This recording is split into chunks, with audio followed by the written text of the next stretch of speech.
Want to better understand ad frequency and how it impacts your ad performance and results? We're talking all about it this week on this week's episode of the LinkedIn Ads Show.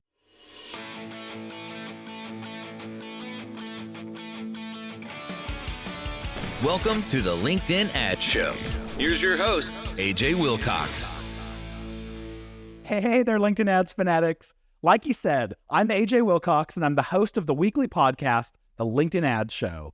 And I'm thrilled to welcome you to the show for advanced B2B marketers to evolve through a transformational journey towards mastering LinkedIn ads and achieving true pro-level status. Today, we're talking about frequency and how it affects your demand generation performance. I say demand generation here because frequency impacts all stages of the customer journey. You can see the impact in the cold stages when you're generating brand awareness, and you can definitely see the impact as you're generating leads.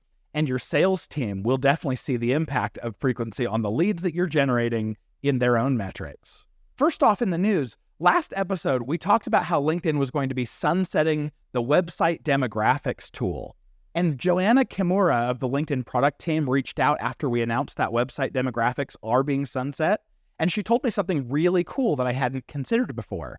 The functionality isn't really going away per se. That data is definitely still available, but in a little bit more roundabout of a way. So the way that you do it is you go and create a matched audience, which basically means you set up a retargeting audience based on all of your website traffic. And then you can go view the audience insights for that matched audience, and you'll see very much of the same information that you would normally get from website demographics. You get pretty much the same data from it with a couple exceptions, like Katie Henson and Jay Raffle in our LinkedIn Ads Fanatics community brought up a couple weeks ago. We can't do the side-by-side comparison feature like we used to be able to. So I'm far less disappointed at losing this feature, but it does underscore the importance of creating at least one website retargeting audience before November 30th of 2023, so you don't have any lapse in data. We may at some point have Joanna Kimura on the show to talk about this feature, so stand by for that. Do you have any questions, reviews, or feedback on the show? Message me on LinkedIn or email us at podcast@b2linked.com, and you can attach or link to a voice recording message from you. I'll play them here on the show, and I'm happy to keep them anonymous or share your details if you want. So just record yourself asking a question, commenting on something from a past episode, and I'll aim to include you right in the show. All right, with that being said, let's hit it. So first, we have to ask ourselves, why do we measure frequency? What is it for? And why do we care? Forrester Research, and you'll see the link in the show notes, tells us that the average B2B purchase happened after 17 interactions with the brand. Now, there are a lot of ways of racking up interactions with your brand. Many are paid, many have earned media attached to them, and we know that LinkedIn ads are expensive, with cost per click in North America in the $10 to $16 range on average, and of course, increasing as we go. Do the calculation. If you have to pay for 17 interactions all through LinkedIn ads, you'll need to dole out $170 to $272 per single individual to get that 17 clicks from them. And that doesn't even account for all the professionals that you pay for that don't end up closing as a closed deal, which is why we visualize the process as a funnel. Lots of people being reached at the top and fewer people interacting down at the bottom. Now, I'm certainly not suggesting that all 17 of those touches need to be paid clicks. They could be as simple as an impression of your ad that didn't cost anything, or an interaction from some other channel, your newsletter, SEO, paid search, all of those things. I would argue that meaningful interactions are much more valuable here and effective than just any old interaction. So you're not trying to just rack up 17 interactions just for the heck of it. You want these to be meaningful. And I would suggest that if all of your brand touch points are meaningful and memorable and value rich, maybe they're funny, that you might not need a full 17 touch points. Or maybe it still requires 17 touch points, but the deals close faster or are higher close value once they reach sales when they are. I would also suggest that these touch points are much more effective when in quick succession and not spread apart by long periods of time. For instance, if you had 17 touch points over the course of 5 years, it may require significantly more than that to close the deal. versus if you had all 17 of those touch points happen within the course of 6 months. And there is, of course, a double-edged sword here. Bombarding your audience with brand interactions too often and too quickly can result in what we call audience saturation. So this is what we need to balance as marketers. We often have tools that allow us to cross that fine line into our brand becoming annoying rather than being helpful and staying top of mind. Your job as a marketer is to watch your data and understand when you may be crossing that line and fix it. I remember years ago, there was a local car wash that had the most annoying jingle in their ad, and they were putting locations near me here in Utah. Whenever I watched YouTube, their annoying jingle would play during every ad break, sometimes twice in a row for months. I decided early on I would never become their customer, and I left a comment on their social media saying that their ads need tighter frequency caps. You don't want this to happen to your brand. I mean, it's a freaking car wash. Who cares? But I just wonder how many other people they annoyed to death besides me and lost out on all future customers that way. So we know that frequency is important. So how do we measure this repeated exposure of our audience to our ads? This is a metric called frequency. It's calculated by taking your total impressions, which is how many times your ad was shown, and dividing it by the unique number of people who saw your ads. Simply put, imagine that you showed your ad 10 times. 2 people saw it 3 times, and 1 person saw it 4 times. If you do that math, you'd have an average frequency of 3.3, meaning the average person saw your ad 3.3 times. In practice, we're talking about LinkedIn, which is admittedly not a platform that you come to spend a lot of leisure time on compared to other social media channels. So in your ad frequency, it's made up of some very active members who might have seen your ad daily or even multiple times per day, and then average that out with some people who may have only seen it the one time they logged in that month. I've extensively studied various frequency ranges and compared them to performance, and the results are all the way across the board. Sometimes I see performance decline after a frequency of 3, and sometimes performance is still going strong on a frequency of 6. So I wouldn't ever use any frequency KPI as your trigger to start making changes. This is much better done as a response to performance starting to decline, not just the frequency KPI. So shortly after we released the frequency caps episode 78, LinkedIn quietly changed their frequency caps, meaning that episode may not have been entirely accurate now. Thank you, LinkedIn. So I've been waiting for an appropriate time to get really geeky with you and get to share these updated rules so that you can be aware and have tighter control over how you have those meaningful interactions with your target audience. You may remember that LinkedIn used to talk about their 5 and 48 rule with sponsored content. And this meant that if you had 5 or more ads or creatives, as they're called, in a single campaign, your ads could be eligible to reach the same user up to 5 times in a 48-hour period. Well, now that rule has been updated, and it's now the 7 in 48 rule. And you might have noticed this, where your LinkedIn ad reps used to recommend that you had 5 creatives in a campaign, and now all of a sudden, out of nowhere, they're recommending 7 creatives per campaign. That's definitely because of this rule. They want you to fully saturate your audience because that's how they make more money. So if you have 7 or more creatives in a campaign, it's now eligible to reach the same user, if they're active enough, up to 7 times in a 48-hour period, which for those of you who live on either the left or the right side of the international date line is 2 days. That's a joke. We all live on one side of the international date line. Okay, back to seriousness here. Each individual creative can only be repeated to the same LinkedIn member every 8 hours. So the highest performing ad could be shown all 7 of the allotted times in that 48-hour period if that member is very active. That means they're active more than at least every 8 hours. Now, this is opposed to the old frequency caps, which only allowed 1 ad to be seen once in a 48-hour period. Companies could only show a member an ad every 12 hours. Now, what I'm not clear on with the updated frequency caps is how often your ads can show if you have less or fewer than 7 creatives per campaign. I'm guessing it still works like it used to. So go back and listen to episode 87 if you're curious about how that worked. But having that potentially very high frequency is based on having lots of ads in your campaign.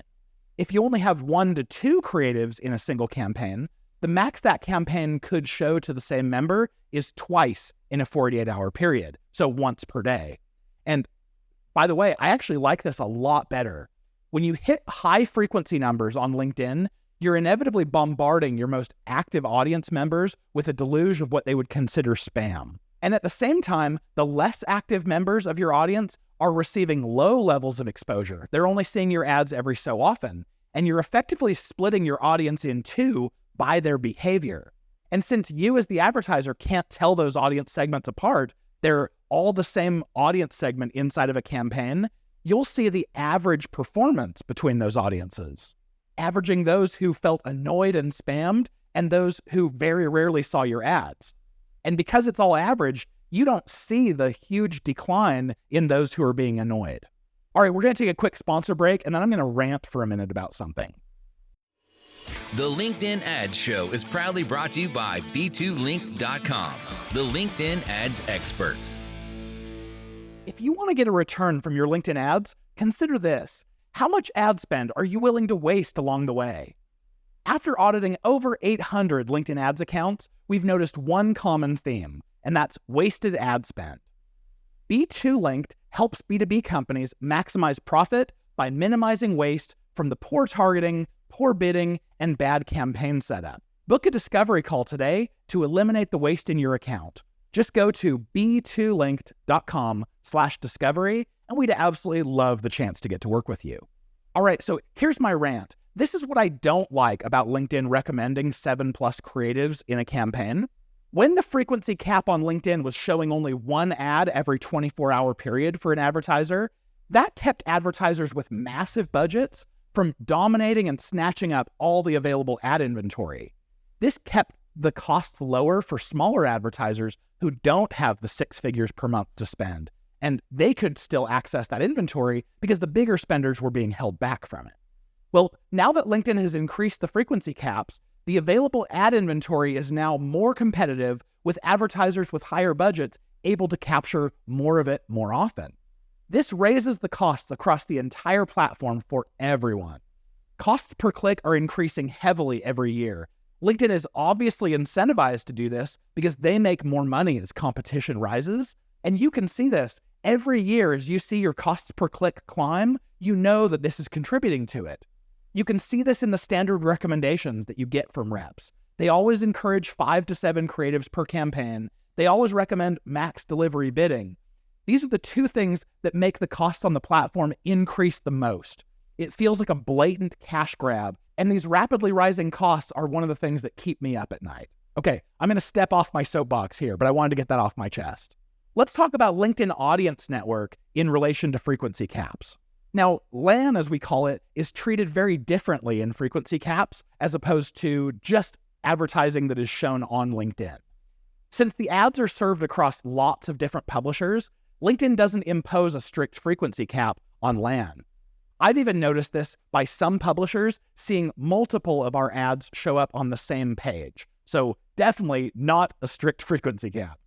If you're using the brand awareness objective, which we often don't recommend, you can set your goal to reach, and that will limit your frequency because it's purposely trying to optimize towards getting as many unique users seeing your ads as possible, not bombarding the same user over and over. And if you have a small audience, you might notice a higher frequency across LAN. I don't know why that's the case. I can't reason through that. Lead gen forms are also treated a bit differently in frequency. Once a member fills out a lead gen form, they won't see that specific creative that they converted on for 2 years. It's kind of crazy, and I like it. You don't have to go and do any sort of complex exclusions. It just happens automatically behind the scenes.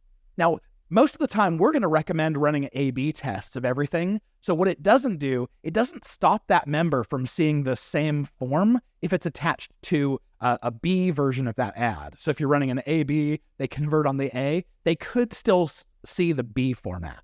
So it's still a good idea to add your own exclusions to those who converted. That's just best practice. But this is nice for especially smaller advertisers who aren't following our advice, who have just maybe one creative running all the time. It's going to automatically do that exclusion for them. What it's not doing, though, is graduating them to the next stage. And that's important to set up too. So this potential prospect, they convert on one ad, but then after that, they don't see your ads anymore. unless you're purposely trying to retarget them. All right, how do sponsored messaging ads work with frequency? Well, sponsored messaging is definitely going away, so it doesn't deserve much of our attention and our mind share here, but it's still relevant right now, and so I'll share what's interesting about it. Message ads have all but gone away, but since there are some advertisers who rely on them heavily and are lobbying LinkedIn, like, please don't take these away, LinkedIn keeps dragging their feet a bit more in taking them away. We still have conversation ads, but they'll eventually be converted to become sponsored content ads, so they'll have much higher frequency caps then. So more to come on that ad format. But as currently with these sponsored messaging sending ads right to someone's LinkedIn inbox, any LinkedIn member can't receive more than one sponsored messaging ad in their inbox every 30 days. That's not just from you, that's from anyone. So that means you as an advertiser, if you capitalize on that, you send that to someone, they can't get an ad from one of your competitors or anyone for that matter for 30 days. So that's kind of cool. What's interesting though, is that an individual member won't receive the same sponsored messaging ad for 60 more days, which I actually really like. It gives us ad managers a little bit of time to come up with new creative without dropping exactly the same ad on them 2 months in a row. Members can go out of their way into their privacy settings and opt out of sponsored messaging ads altogether. Most won't, which I think is great. I question why LinkedIn allows this level of privacy settings, because I think sponsored messaging ads are much less annoying than all of the Sales Navigator outreach spam that we get, where any individual can get multiple outreaches per day. Every time I've talked to someone about sponsored messaging ads and they go, oh, those are so annoying, I get them all the time, I tell them, no, you can only get one every 30 days. All of the other stuff that you're getting is from anyone who has Sales Navigator and can reach out to a certain number of people who they're not connected to with more or less spam messages. So I don't think sponsored messaging ads are annoying at all. They happen so rarely. Something else interesting is that a brand new LinkedIn profile won't be eligible to see a sponsored messaging ad until after their account is at least 30 days old. I don't know why this is. It could be an attempt to not waste ad dollars on a possibly fake account before LinkedIn has a chance to notice it's fake and shut it down. Or it could be that they're trying to spare brand new members the bad user experience of getting hit with an ad right on sign up. It's probably a little bit of both. Maybe there's some other ideas, so let me know if you have other ideas for why this is. What about dynamic ads? We see a lot of people using dynamic ads. These can only show 5 impressions per day at a maximum of 1 per minute. So if someone's really active and they're loading lots of pages on LinkedIn, they will only see 1 every minute, up to 5 times per day. And I think LinkedIn doesn't tell us, but I think this might be per campaign, meaning that you could potentially show more by creating multiple campaigns to the same target audience. We've definitely seen evidence of frequency caps being pushed up by having multiple campaigns. So, yeah, we have a little bit of a case study on that in episode 78, so go listen to that. Closely related, we have text ads. And that same episode 78, when we were looking at the data, we postulated that they might have a frequency cap of around 15 impressions per day, because we noticed that some of our most active campaigns were getting around a frequency of 8. So I was like, okay, you take the super active members who are maxing out at 15, and then others who weren't as active and maybe were settling on around 8. It turns out we weren't too far off. The actual impression number for frequency caps on text ads is 20. Now that is per campaign per member, and that's every 24 hours. And they can only show 1 impression every 30 seconds, no faster than that. So notice that this explicitly says it's per campaign. So if you want really high frequency on those active desktop users, you can launch multiple text ad campaigns targeting the same audience, and you could potentially show even more often than that if you wanted to. They get looked at so rarely, they have such low click-through rates that I don't see people getting really annoyed by these, but again, there's a line that you might need to make sure that you're watching and not crossing. Okay, so how do we actually utilize this knowledge and get better performance? I think the very best thing that you can do is pay attention to your frequency. Track your click-through rate over time, because when click-through rate starts to drop off, that's the best indicator of an audience beginning to saturate and showing lack of interest in my ads. So look at what that frequency number is as you notice your performance start to decline. You can see this frequency number in Campaign Manager by whenever you're looking at your ads or campaigns, you go to Columns and select Delivery. And it'll show you your average frequency number in your campaign or ad, depending on which level you're looking at. Now realize that because of changes that LinkedIn made late last year or early this year that I don't think were good for advertisers, the frequency number is just an average from a block of time in the past, and it's not accurate. So use it directionally and realize it's not perfect, it's not gospel. Even LinkedIn in their little help bubble says, use this metric directionally, and we don't recommend using it for historic performance comparisons. So watch and see for each general audience what that frequency is and when performance starts to decline. And if you don't see a decline, test adding another ad or two into your campaign to increase the possible ad impressions that audience can receive and see if that affects your click-through rate over time. Using this process, it'll help you know how many ads that you should create and run to that audience. There's no clean way to tell definitively. It really is like a guess and check kind of thing. Now, we talked earlier about how LinkedIn isn't the network that most users go to spend their leisure time. Unfortunately, many members only think to come back when they want to update their resume or accept an odd connection request. You never really know.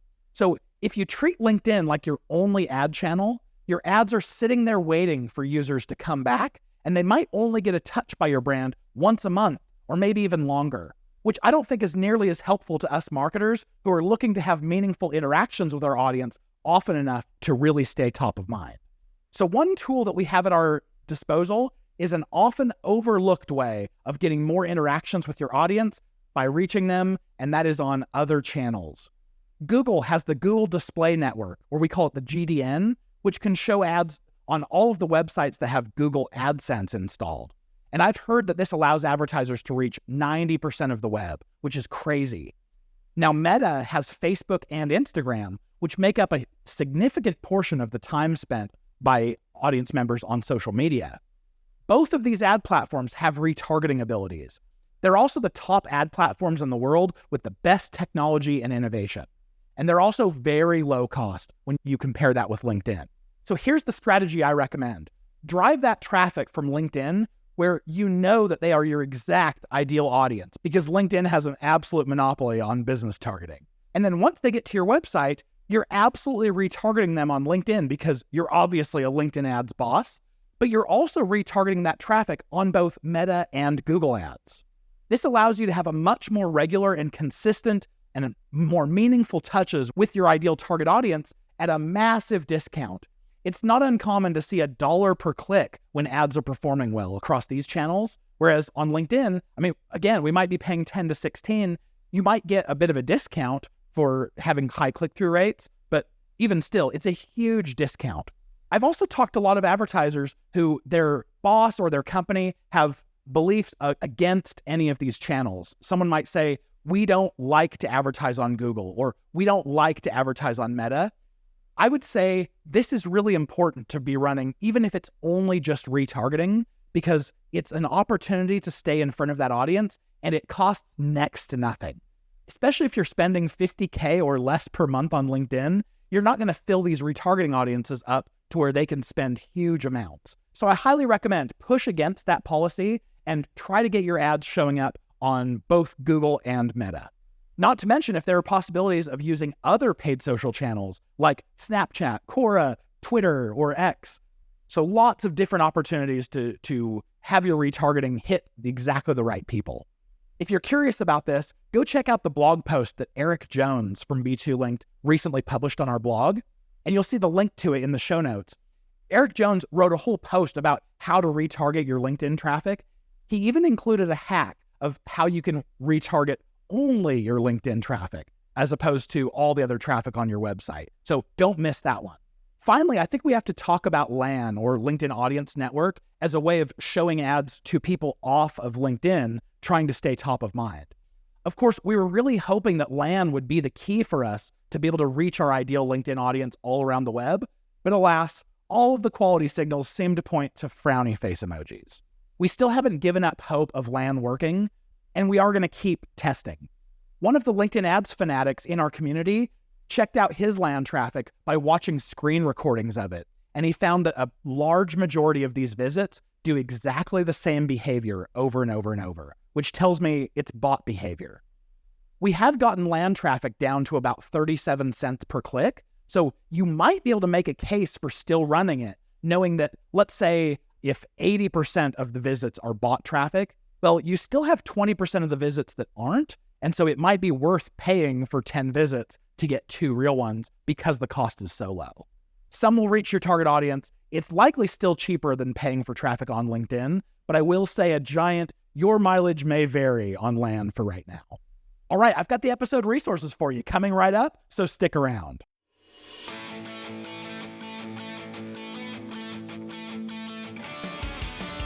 Thank you for listening to the LinkedIn Ads Show. Hungry for more? AJ Wilcox, take it away. All right, in the show notes, we linked to that Forrester research where you can see about the 17 touches with a brand. We also linked to the frequency caps episode 78, so go check that one out. And in the news, we talked about our website demographics feature and how that's going to be going away. We went into a lot of details there on episode 54, so if you're curious, go listen to that one and see how you can better use this tool before it disappears, and then how you might use it once we've used this little workaround of setting up retargeting audiences for all of your website traffic and then watching your audience insights there. You'll definitely see that blog post by Eric Jones about retargeting our LinkedIn traffic from Google and Meta. And then if you are looking to learn more about LinkedIn ads or become an absolute pro, definitely go join us at the Fanatics community. That's fanatics.b2linked.com. You'll see that link in the show notes as well. For a very low monthly fee, you'll get access to the whole community of other like-minded LinkedIn advertising pros. Plus, you'll get access to all 4 of our courses that take you from absolute zero all the way to LinkedIn Ads Hero. If this is your first time listening, we welcome you. Hit that subscribe button if you want to hear more of this in your ears every week. Like we talked about it at the front of the episode, this is the podcast that you should be listening to transform as a B2B pro. If this is not your first time listening, I would encourage you, please do go and rate and review us on your favorite podcast player, or if you don't have a rating system there, go to Apple Podcasts. That is by far the best way that you can say thank you for us putting together this content week after week. With any questions, suggestions, or corrections, hit us up at the email address podcast@b2linked.com. And with that being said, we'll see you back here next week. I'm cheering you on in your LinkedIn ads initiatives.